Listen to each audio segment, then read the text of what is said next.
Dozens of state and federal agents have swarmed a construction site in Tallahassee, cracking down on immigration. Investigators are speaking with every construction worker, checking who's a legal citizen and who's not. I'm shaking.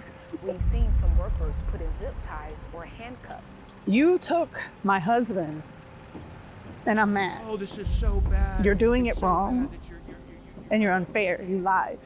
You lied. Here is where he got taken from us, where he was working, not being a criminal, working. Ooh. I'm shaking. I'm so sorry. I'm so sorry about that. If I had one wish, it would be to take all this hate away from the brown people and just let them be free, because that's what they're here for.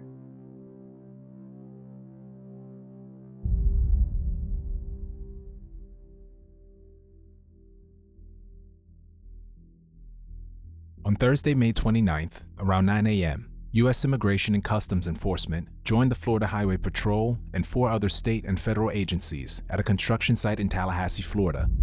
Construction workers, who were building a student housing complex that overlooks Florida State University, on the corner of Gaines and Lake Bradford Streets, stood in line for hours waiting to verify their documentation.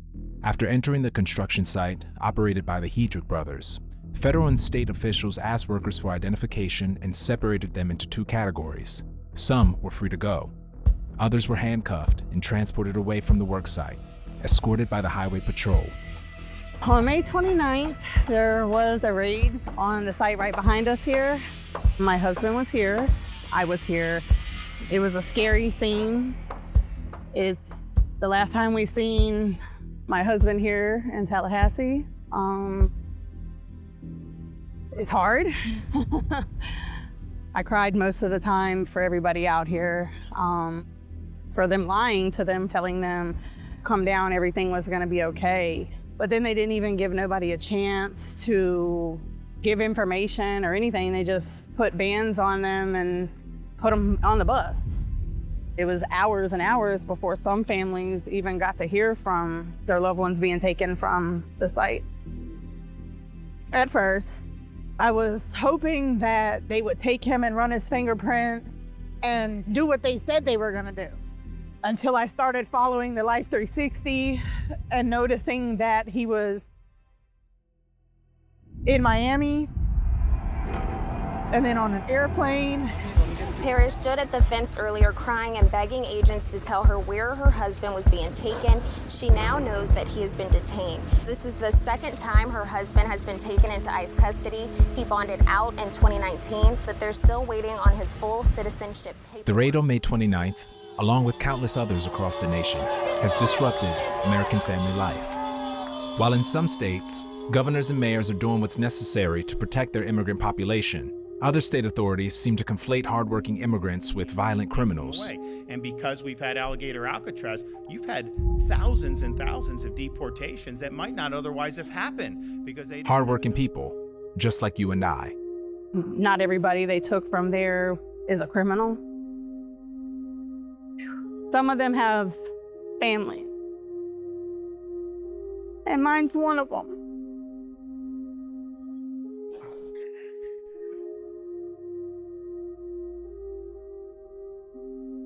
They didn't keep our employees safe. They didn't keep our families safe.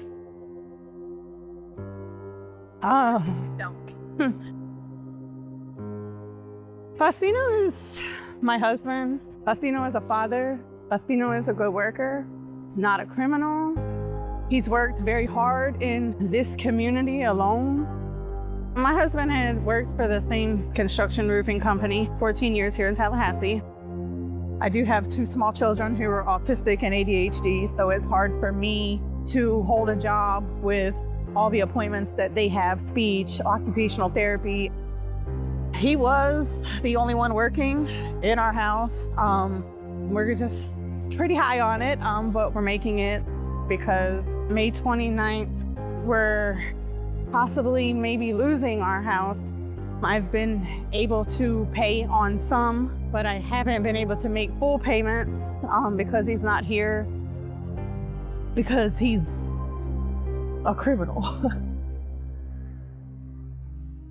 I don't know what we're gonna do if he don't get to come home soon. We have had to really rely on the community to help us, especially Miss Claudia and her community. They've helped us a lot. If it wasn't for them, we probably wouldn't be having lights or even food sometimes. Affected families are in emotional and financial crisis. Electricity and gas bills go unpaid. Fresh food becomes inaccessible. Immigration lawyer fees stack up, and the support and structure needed to maintain a safe home vanishes. While most Americans are enjoying the end of the summer season, Amanda and her children are left questioning what this nation values, having to adjust to their new family dynamic. He's not just a father that comes home and goes and sits down. He's an active father to eight children. I tried not to tell them at first, but obviously now they know because we've been to visit him in Texas. The older ones had already caught drift of it on social media. The younger two, I tried to explain that Dad was at work. Since Dad has been gone, they haven't slept in their room at all. My main thing is just trying to get them to understand that he's not in trouble and that he didn't do anything wrong. They're not criminals. They're just trying to make a better life. The 3-year-old still says, "Mommy, Daddy's at work." And I say, "Yeah." But the 5-year-old is like, "No, Mommy, you're lying. He's not. He's in jail." He wakes up every day. "Mommy, can we call Daddy?" "Mommy, I missed him." It's really hitting him the hardest. And me, because it's hitting him the hardest, I find myself crying a lot at night. After I put my kids to bed, it's when it hits me the most. July 4th was really hard. I didn't even want to celebrate nothing because he's not here and it's not the same. But I just try to do the best I can do for my kids because I don't want to not celebrate things for them, even if I don't want to celebrate it, you know. Married for at least 2 years and go through a series of interviews. In a process where the government vets that you're not committing fraud. So it is hard, very hard. But we're getting through it day by day. I just assure them every day that their daddy's gonna come home or we're gonna go to him, one or the other. The story of the Macedo family echoes the sentiments of many others jolted by these raids, reverberating across the nation. If I had one wish, it wouldn't even just to be to let him come home. I want them to do what they said they were gonna do. What's happening right now with ICE is unfair. They're doing it wrong. They're tearing apart families. They're hurting babies. They're really hurting our economy. They're hurting America. They're not making it great again. If it's about criminals, then get the criminal. Everyone they are detaining are not criminals. Some of them have families. Some of them have been here their whole life, and this is all they know. Some of them have no record at all. You took my husband, and I'm mad. You're doing it wrong, and you're unfair. You lied. You lied. And if I had one wish, it would be they should be getting more help, more resources. They're here for a reason. They're here building our country.